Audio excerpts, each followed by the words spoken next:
වැඩිහිටියන්ට වඩාත් සුදුසුයි. මෙම වීඩියෝව හුදෙක් රසස්වාදය සඳහා පමණි. ශෘංගාරාත්මක සාහිත්‍ය පිළිබඳ විවෘත මනසක් නොමැති අය කරුණාකර නැරඹීමෙන් වළකින්න.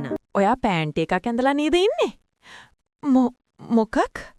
මොනවද මේ අහන්නේ? පෑන්ට් එක ගලවන්නකෝ. රිද්ම කිව්වේ ආදරේන උනත් ඒ කටහඩේ අනක් ගැබ්වලා තිබුණා. මේ දැන් මෙතන? ඔව් යුග්මි මේ දැන් මෙතන. කෙල්ලු ටිකක් වෙලා රිද්මගේ මුණ දිහා බලාගෙන හිටියේ ඇහෙන වචන අදාගන්න බැරුව. යුග්මි මුලින් හිතුවේ රිද්ම විහිළුවක් කරනවා කියලා. ඊත් රිද්ම මුකුත් නොකියේ යුග්මිගේ ඇස් දෙකේ ගැඹුරටම බලාගෙන හිටියා. කෙල්ලගේ මූණ ලැජ්ජාවෙන් උපරිමයටම රතු වුණා. මාස ගානකට පස්සේ රට ඉඳලා ආපු තමුන්ගේ මහත්තයාගේ අණ නොසලකා හරින්න එයාට ඕනේ වුණේ නැහැ. කෙල්ල සුසුමක් හෙළලා හිමීට බාගෙට නැගිටලා ගවුම යටින් අත් දෙක දැම්මා. ඊට පස්සේ කෙල්ලගේ අත් දෙක ආයමත් එළියට ආවේ කකුල් දෙක දිගේ එයාගේ යටැඳ මත රූටාගෙන. රිද්ම එයාගේ නෝනා කීකරුව එයාගේ අණ පිළිපදින හැටි ආදරෙන් බලන් හිටියා.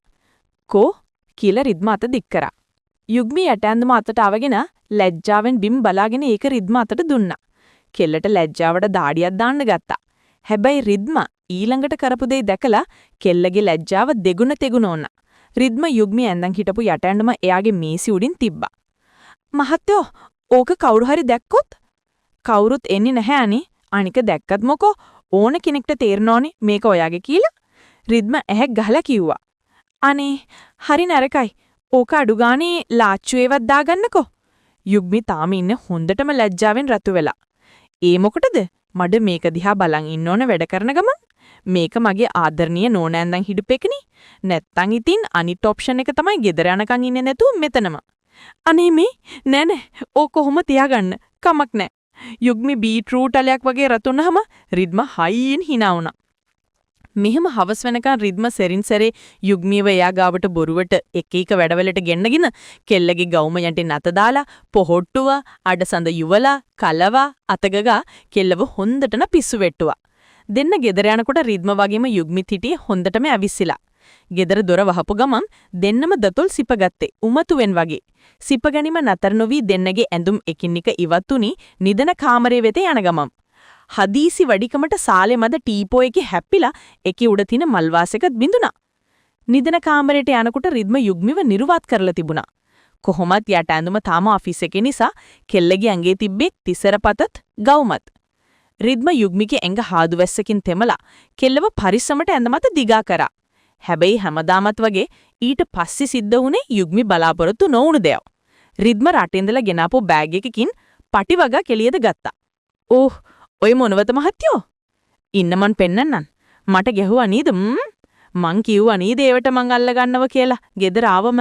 රිද්ම දහකාර ලෙස hina වෙලා යුග්මිගේ අත් දෙක උඩට කරලා අර ගෙනාපු පටියකින් බැන්දා. "දෙවනේ, ඔයා මොනවද මට කරන්න හදන්නේ?" රිද්ම යුග්මිගේ කකුල් ගාවට යනකොට යුග්මි ඇස් දෙක පියාගත්තා. වැඩි වෙලා නොගත් රිද්ම යුග්මිගේ කකුල් දෙක ඈත් කරලා ඇඳ දෙපැත්ත ජට ගැහුවා. "ඕහොම ඉන්න එහෙනම්. මන් රැට උයලෙන්නම් හොඳේ. මගේ නෝනට මේ වැඩේ ඉවර වෙච්ච ගමන් රහට කන්න තියෙන්න එපයි." "මොකක්? අනේ මහත්තයෝ, මට මෙහෙම ඉන්න බෑ." "ඒකත් ඇත්ත. ඉන්නකො එහෙනම්." රිද්ම හැම කියලා ස්ලෝ එකට යන රොමැන්ටික් මියුසික් එකත් ප්ලේ කරා. "හරි. දැන් ඔහම ටික වෙලා ඉන්න." රිද්ම යුග්මි මොනවත් කියන්න කණින් hina වෙවි ටක් ගාලා එළියට ගියා. රිද්ම සැයින් සැරේ උයන ගමන් ඇවිල්ලා යුග්මිගේ රස බලලා අතින් පිරිමැදලා කෙල්ලව හොඳටම පිස්සු වැට්ටුවා. පැයකට විතර පස්සේ රිද්ම ආපහු ආවේ වයින් වීදුරුවක් සහ තිහාටුවක් අත ඇති. "මගේ මැනික." රිද්ම හැම කියලා පිහාටුවට වයින් ටිකක් අරගෙන යුග්මිගේ බෙල්ලෙන්ද නාභිය දක්වා ඇදගෙන ගියා. යුග්මිගේ අතපය ගැඩලා ගත්ත නිසා කෙල්ලට ඇඳෙන් පොඩ්ඩක් කිස්සෙන්න විතරයි පුළුවන්කම තිබුණේ. රිද්ම යුග්මිගේ ඇඟේ සිතුවම් කරපු වයින් ටික ලෙව කන්න පටන් ගන්නවත් සමගම යුග්මිගේ ආශ්වාදේ ඉහවහ ගෙනියා. "අනේ මහත්තයෝ, මට බෑ. එන්න මගේ ගාවට. මාව ඔයාගේ කරගන්නකෝ." කෙල්ල හුරතෙල විදිකට කෙඳිරි ගෑයා. ඒත් රිද්ම මොකුත් කරේ නැහැ. මොකුත් නොකිය hina වුණා විතරයි. ඊළඟට රිද්ම පිහාටුව ගෙන ගියේ යුග්මිගේ හංසතුඩු වෙත. හරිම ආදරෙන් රිද්ම යුග්මිගේ හංසතුඩු වයින් වලින් සිතුවම් කරන්න ගත්තේ හරිත පිළිරුවක් පින්තාරු කරනවා වගේ. කෙල්ල ඉන්න වෙරුව එහාට මෙහාට ඇඹුරුණා. ඊට පස්සේ හංසතුඩු එකින් එක මූව තුල හොවාගෙන හිමීට වයින් ටික දිවෙන් ලෙව කන්න ගත්තේ. කෙල්ලගේ හංසතුඩු රාගෙන් මත්වි පුපුරු ගසද්දි. මෙහෙම ටික වෙලා කෙල්ලව උපරිම තැනට ගෙනල්ලා රිද්ම ඇඳබැත් බැහැලා එයාගේ ඇඳුම් ගැලවුවා. ඊට පස්සේ යුග්මිව ගැටලා තියෙන පටි ටික එකින් එක ලෙහුවා. නිදහස් වෙච්ච අත් දෙකෙන් යුග්මි රිද්මව ඇදලා ගත්තා එයා ගාවට. තව මොහොතක් වඳු නොපමා වී දෙදෙනාම දෙන්නගේ පහස වින්දේ. මාස ගාණක් සිතේ පොදි කරන් හිටතු හැංගීම් සේරම මුදා හරිමින්.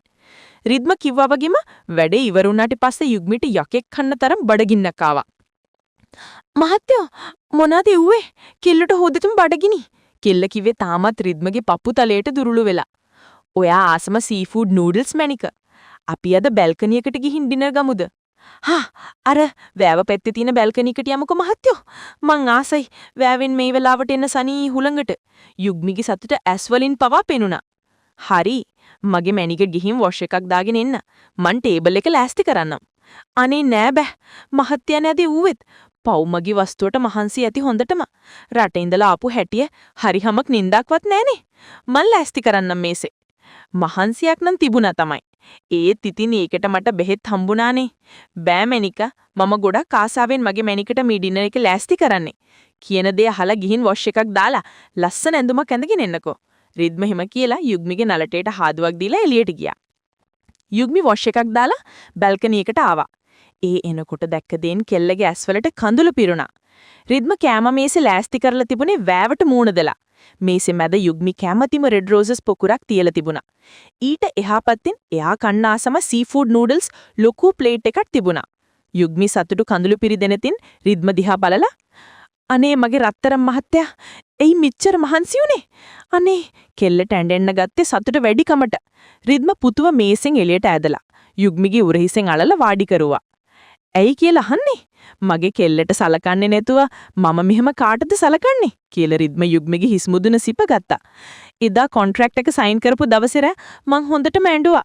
ඒත් එදා මං දැනන් හිටියානම් ඒ කොන්ට්‍රැක්ට් එක මගේ ජීවිතයේ ලස්සනම කොන්ට්‍රැක්ට් එක වෙයි කියලා මං මෙහෙනම් ඒක ලැමිනේට් කරලා අරන් තියාගන්නේ.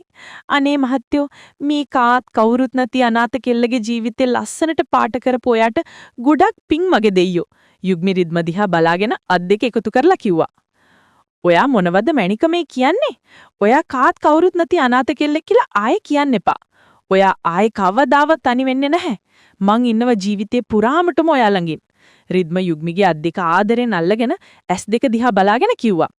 එදා රිද්මට බය වෙන් හිටපු පුංචි සාවියා අද්ද මේ සතුටින් ඉන්නේ එයාගේම ආදරණීය බිරිඳ වෙලා.